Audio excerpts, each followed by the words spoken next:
Hi there, I'm Janet Murray, Manager of HR Safety and Training with Student Transportation of Eastern Ontario, here with Angèle Delesio from the Canadian Mental Health Association. Very excited to be together today talking about an excellent partnership and a very cool initiative to support students, families, and school bus drivers who play an integral role in that support process as well. Talking about supporting students and families with suicide awareness and mental health. Can you walk us through the initiative? Absolutely. So we partnered with STEO as well as the Kids Help Phone, as well as the Suicide Prevention Coalition of Champlain East, just to do, we wanted to do more.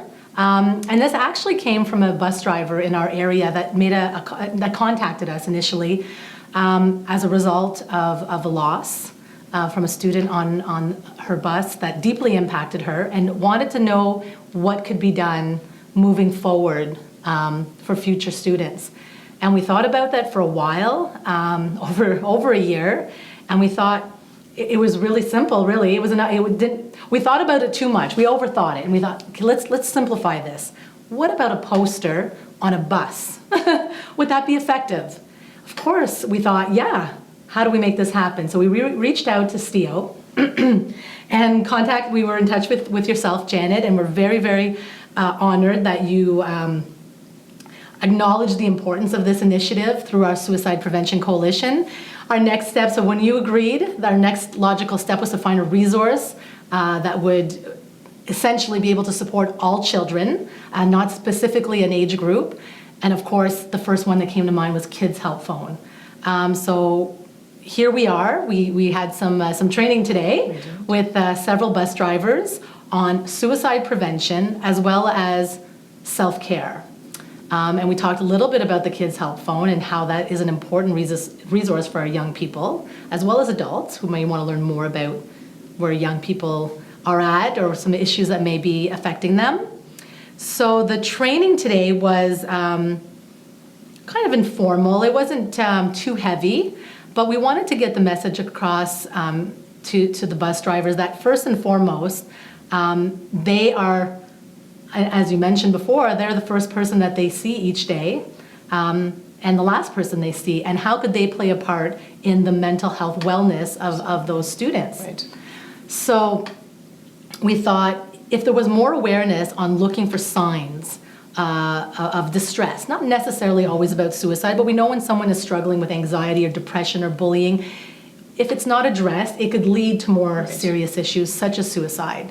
So we thought it was a logical step to at least provide some of that awareness, which went over really, really well. Yeah. They're a very engaged group. It was they bring a lot of stories because, of course, some of these drivers follow children through their entire educational journey, right from when they're very small, right through graduation. Right.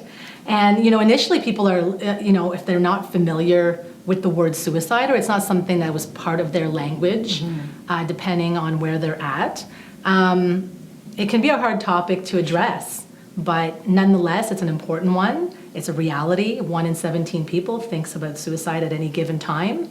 And we wanted to just bring that awareness. So we broke it down into talk steps.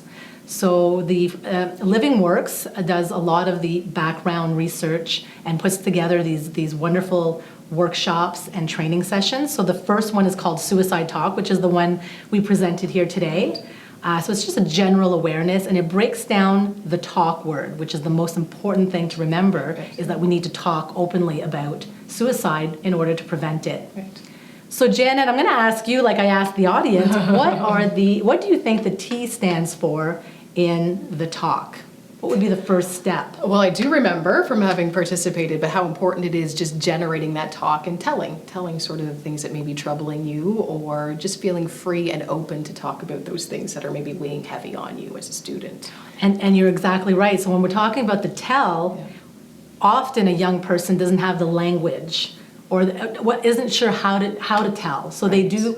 So that we call the telling invitations, and they invite help in indirect ways. They may act out, they may get angry, they may withdraw, they may miss school, they may stop talking to their friends, they may cry. There are different reactions, different signs when someone is struggling, but picking up on those subtle changes. Sometimes it's just very subtle, sometimes there's a major change.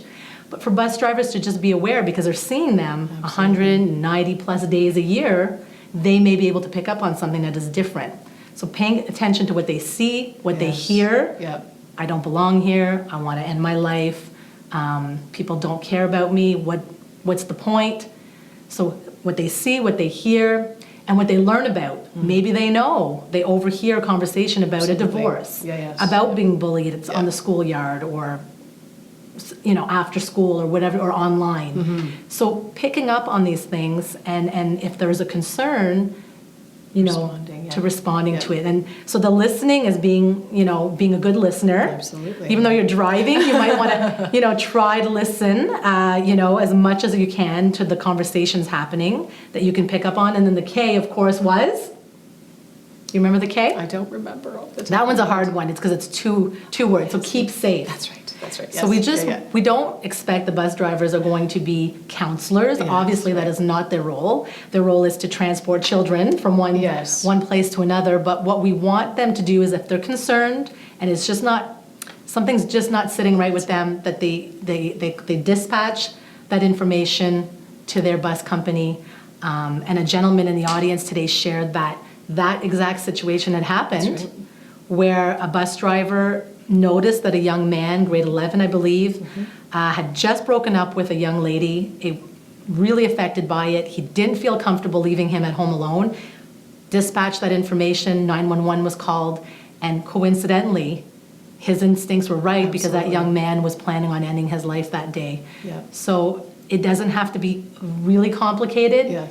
We just need to take action when we suspect. And it's very intuitive, I think, to school bus driver training anyway, because of course the drivers will very much share with us that is the concern. I mean, at what point am I crossing the line in terms of an intervention? And recently we have done some emergency threat training where, again, we've said to school bus drivers, we don't want to create profilers, and we don't expect you to do what emergency services personnel ought to be doing. But really the key thing to go back to so often for the driver is just doesn't look right. If something just doesn't look right, be it in an emergency situation, something happening outside of the school bus, or be it with one of your student travelers, if something just doesn't sit with you, doesn't look right, first of all, acknowledge and honor your intuition. Know what your protocols are. So you mentioned calling to dispatch, right? And knowing that if something doesn't look right, to access the support, and then knowing what your referral services are so you can provide supports to the people in need. And of course, that's where Kids Help Phone becomes an excellent resource as well. Excellent resource, yes. And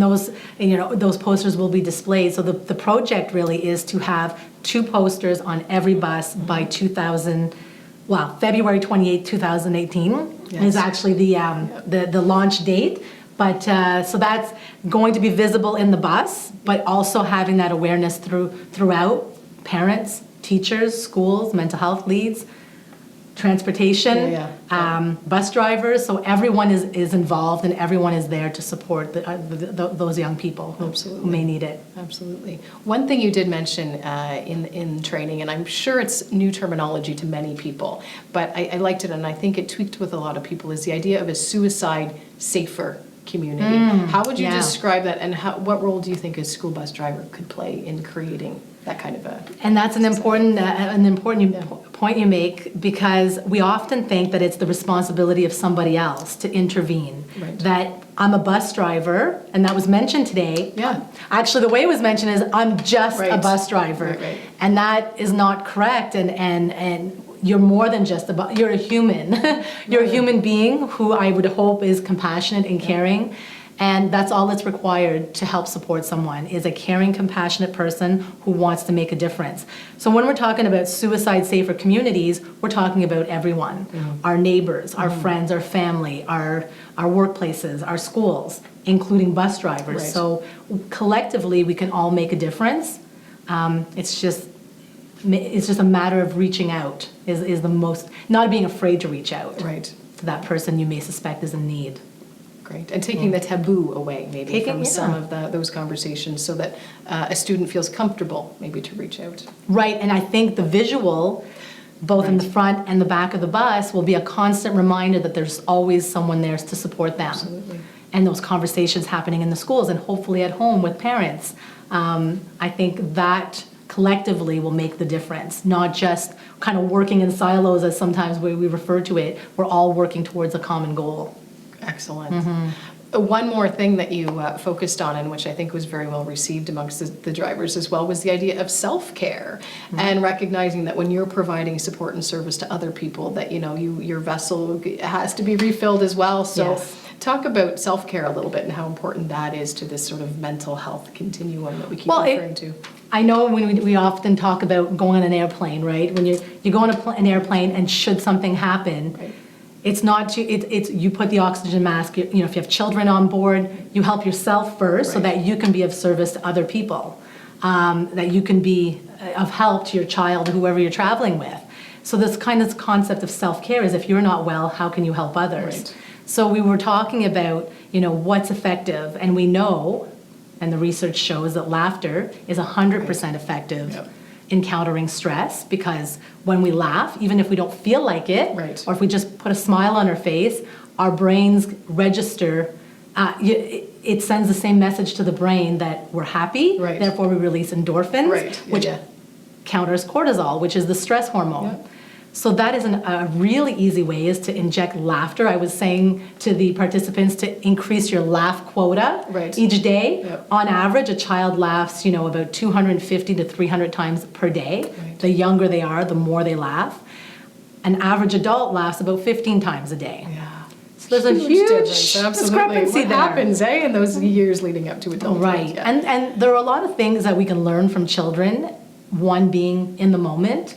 They tend to be in the moment and appreciate the here and now. Again, particularly when they're younger, they'll stop and smell the roses. Yes, right. They'll appreciate the butterflies. We don't tend to do that. And that refers to a practice called mindfulness. And just that was one of the tips. And there's a lot of research to support that being mindful in everything we do could really be important to our own wellness. Yeah.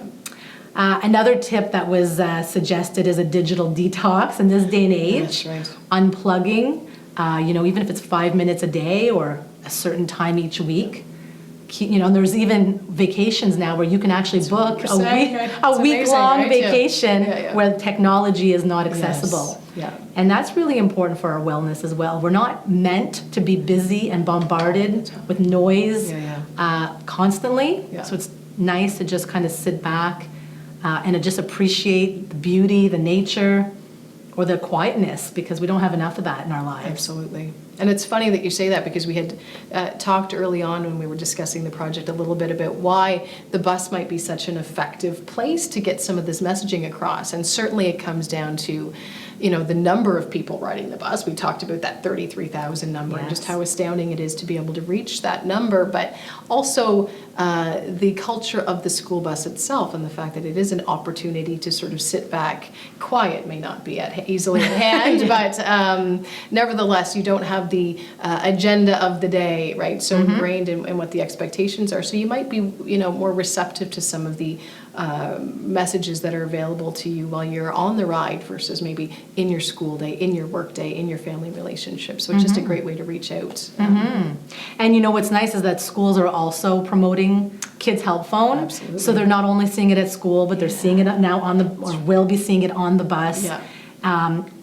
Myself as a mental health promoter in the schools, I always refer to that resources. It's my Absolutely. go-to resource. Yeah. So I think the more we're using it, I mean, it's on the back of cereal boxes, or Yeah. I'm not really sure where you would see Kids Help Phone. Kids know where it is. Yeah. But this constant messaging, it becomes ingrained eventually, Absolutely. and that's what we're hoping for, is that you look up, I need help, I make a call, or I text, or I live chat, or whatever way you can reach out, but just knowing it's there for you. Awesome. Thank you, Angel. The sessions have been wonderful. We're thrilled to have this partnership with you. And I echo the same the same feeling. The feeling is mutual, so thank you so much for allowing us to be part of this. Our pleasure. Thank you. You really should be aware of what your kids are feeling. Like if they're looking like they're really different, if sometimes kids talk to you, you're probably the only one that they do make that connection with them. Maybe you're the only one that they can open up to.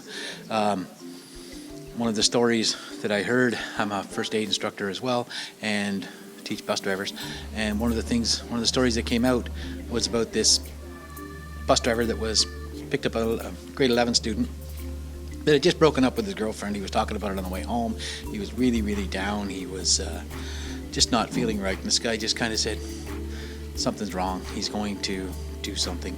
He actually reported it, called up his office. The office sent a police officer to the student's house. And when this police officer got there, he walked around to the back, and he had already had a rope over a tree branch, and he was ready to hang himself. And so the school bus driver actually prevented it. So although a lot of bus drivers think that once we drop the students off, they're no longer our responsibility, it's always a good idea to, check out make sure they're okay. If you get a gut feeling that something's really wrong, they're going to do something stupid, then report it. Make the phone call, phone up dispatch, phone up who you have to, and they'll deal with it from there.